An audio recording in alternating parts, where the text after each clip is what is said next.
حضرت عبداللہ بن جحش رضی اللہ تعالی عنہ نے غزوہ احد میں حضرت سعد بن ابی وقاص رضی اللہ تعالی عنہ سے کہا کہ اے سعد آؤ مل کر دعا کریں، ہر شخص اپنی ضرورت کے مطابق دعا کریں اور دوسرے آمین کہیں۔ تو پھر دونوں حضرات نے ایک کونے میں جا کر دعا کی۔ اولاً حضرت سعد نے دعا کی کہ یا اللہ جب کل لڑائی ہو تو میرے مقابلے میں ایک بڑے بہادر کو مقرر فرما تاکہ میں اس کو تیرے راستے میں قتل کروں۔ تو ادھر حضرت عبداللہ نے دعا کی یا اللہ کل میں جب میدان جہاد میں ہوں تو میدان جہاد میں ایک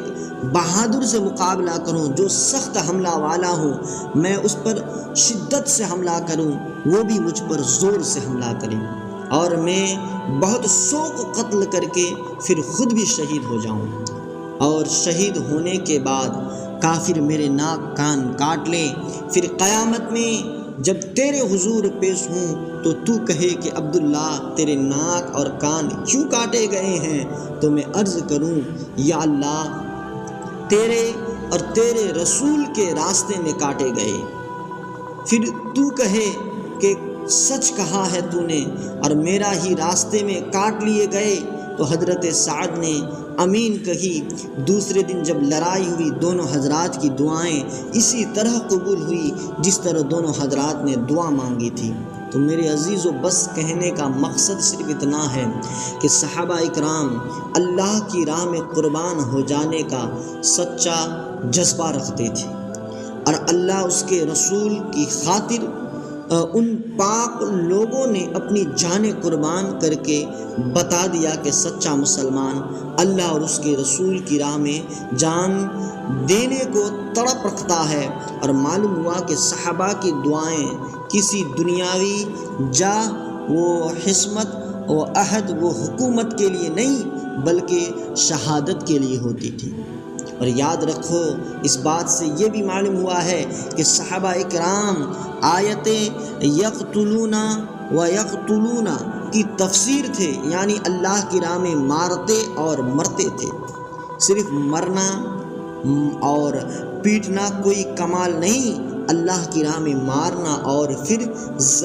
بچ کر غازی بن کر جانا یا مر کر شہید ہو جانا یہ کمال ہے۔ یہ بھی معلوم ہوا کہ صحابہ اکرام رضوان اللہ تعالی علیہم اجمعین ایک جانب کمال بہادری بھی تھی تو بہادر دشمن سے مقابلہ کی دعا کیا کرتے تھے، اور دوسری جانب کمال عشق بھی تھا کہ محبوب کے راستے میں بدن کے ٹکڑے ٹکڑے ہونے کی تمنا رکھتے تھے تاکہ محبوب جب پوچھے کہ ایسا کیوں ہوا تو وہ کہے کہ تمہارے لیے۔ اسی لیے تو شاعر لکھتے ہیں کہ رہے گا کوئی تو تیغ ستم کے یادگاروں میں، میرے لاشیں کے ٹکڑے دفن کرنا سو مزاروں میں۔ پھر اگر کوئی شخص ایسے جانثار اسلام و عاشقان رسولان علیہ السلام کی دین و ایمان پر